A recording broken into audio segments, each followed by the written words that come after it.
مولاي صل وسلم دائما Bismillahirrahmanirrahim. أبدا Assalamualaikum warahmatullahi wabarakatuh.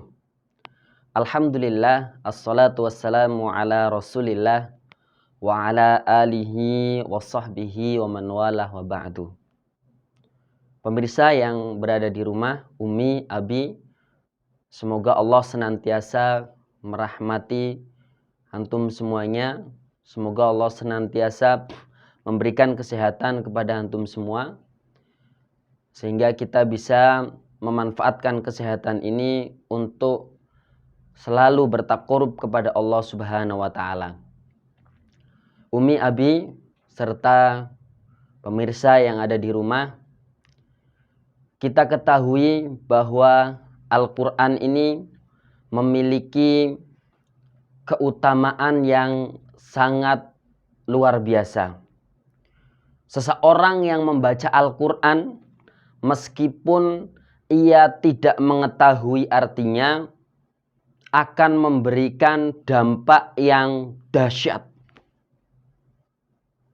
Bahkan apabila Al-Quran dibaca secara rutin, istimror, setiap hari di waktu-waktu yang mustajabah, di waktu-waktu yang terbaik, maka akan memberikan dampak yang begitu dahsyat.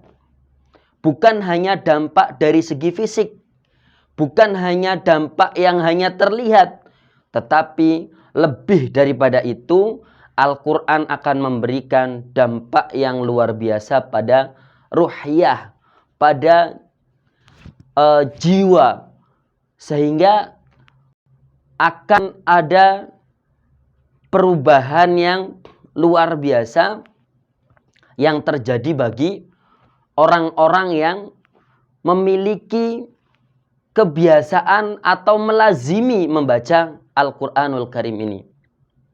Kita ketahui bahwa Al-Quran ini merupakan mukjizat, ya, yang sangat agung, ya, mukjizat yang sangat luar biasa yang Allah berikan kepada Nabi kita, Nabi Muhammad sallallahu alaihi wasallam, sehingga orang-orang kafir pun di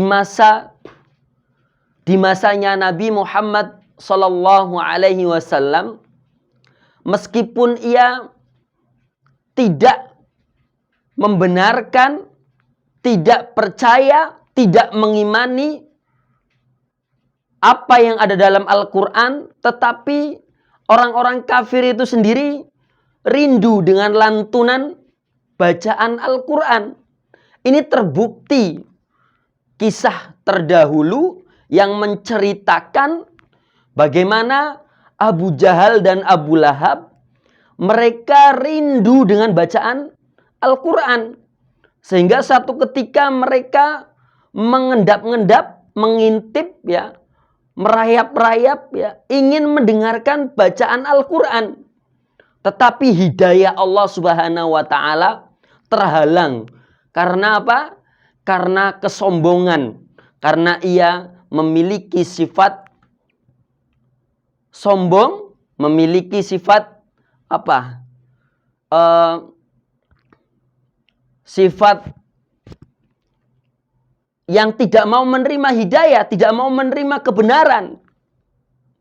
Sehingga sampai akhir hayat mereka, padahal mereka bertemu dengan Rasulullah sallallahu alaihi wasallam, justru mereka menentang ajaran Rasulullah sallallahu alaihi wasallam. Wal iyadu billah.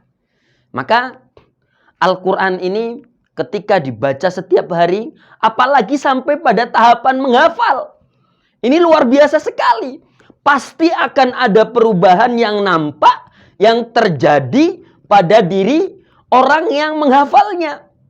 Maka tidak mungkin seseorang yang menjadi seorang penghafal Al-Quran, kemudian ia memiliki akhlak yang tercela. Kenapa? Karena Al-Quran yang ia baca, Al-Quran yang ia hafal, senantiasa mengajarkan kebaikan. seluruh yang ada di dalam Al-Quran ini adalah kebaikan. Maka mustahil jika seseorang menjadi penghafal Al-Quran, jika seseorang membaca Al-Quran setiap hari, kemudian memiliki akhlak yang tercela. Yang salah bukan Al-Qurannya.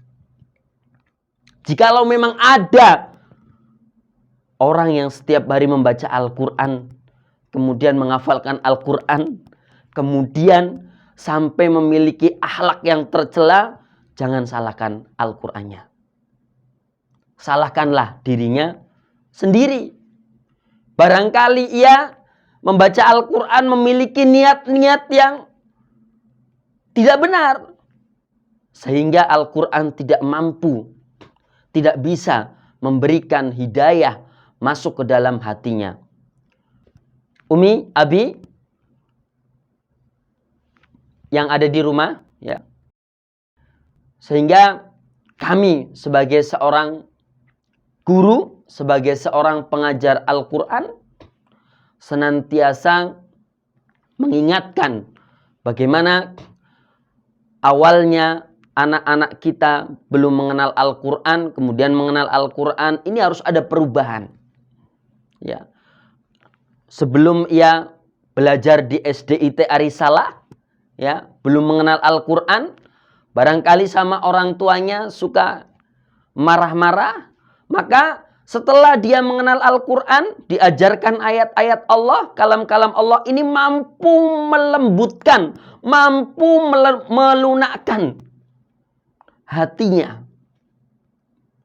Sehingga setiap hari, ya, setiap hari kita membaca Al-Quranul Karim. Umi, Abi, yang dirahmati oleh Allah Subhanahu wa Ta'ala, semoga upaya kita semua mendidik anak-anak kita menjadi seorang hamilul Quran, seorang penghafal Al-Quran yang bukan hanya saja di lisannya, tetapi bagaimana Al-Quran itu bisa masuk ke dalam hatinya, menjadi ruhiyah di dalam dadanya, menguatkan hatinya sehingga kelak suatu hari nanti ia menjadi seseorang yang berpengaruh di dalam kehidupannya, maka sudah memiliki bekal yang cukup dibekali dengan Al-Quran Al-Karim. Sehingga ia yang menjadi tentara, silakan menjadi tentara. Tetapi alangkah indahnya jika ia menjadi tentara yang hafiz Quran. Sudah menjadi tentara yang penghafal Al-Quran. Menjadi dokter, silakan menjadi dokter. Tetapi menjadi dokter yang hafiz Quran. Sehingga setiap kehidupannya, setiap profesinya, ia senantiasa gunakan dengan sebaik-baiknya atas dasar mencari wajahnya Allah Subhanahu wa Ta'ala. Barakallahu fikum. Semoga yang sedikit ini menjadi tadzkirah untuk diri saya pribadi dan untuk Umi dan Abi yang ada di rumah, dan kita senantiasa berusaha mendidik anak-anak kita menjadi anak-anak yang hafizul Quran wa hamilul Quran, yang insya Allah jenengan sudah mengambil langkah yang tepat memasukkan anak-anak jenengan ke SDIT Arisalah. Barakallahu fikum. Assalamualaikum warahmatullahi wabarakatuh.